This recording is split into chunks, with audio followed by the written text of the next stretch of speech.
हर हर महादेव सगळ्यांना. आजचा होता डे 10 इन जर्मनी.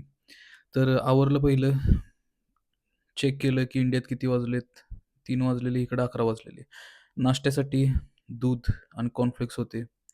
खाल्लं त्याच्यानंतर परत जेवणाची पण मला तयारी करायची होती. चांगलं होतं हे पण. नंतर जेवणाला राईस होता, थोडं कट घेतलं. त्याच्यानंतर बाहेर आलो आणि आल्या पहिली टेस्ला गाडी दिसली. भयंकर भारी गाडी, एक नंबर. पहिल्यांदाच दिसलेली इथं. त्यानंतर चालत गेलो. आता आम्हाला बर्लिन वॉलला बघायचं होतं. काय नक्की बर्लिन वॉल काय असतं? पहिलं दाबलं आणि इथं ग्रीन झालं. चालत खाली गेलो. इथं ह्याला U-Bahn म्हणतात. U-Bahnमध्ये बसलो आम्ही. बटन दाबलं, दार उघडलं, परत आलो इकडं. हापशी दिसली इकडची. पाणी पिलं थोडं आणि पुढं हललो. त्याच्यानंतर आम्ही चालत एका गार्डनमध्ये बसलो. गार्डनमधनं चालत इथं रूळ दिसले, जे त्या काळचे होते. त्याच्यानंतर त्या रुळांपासून सरळ जाऊन आम्ही आलो बर्लिन वॉल बघायला.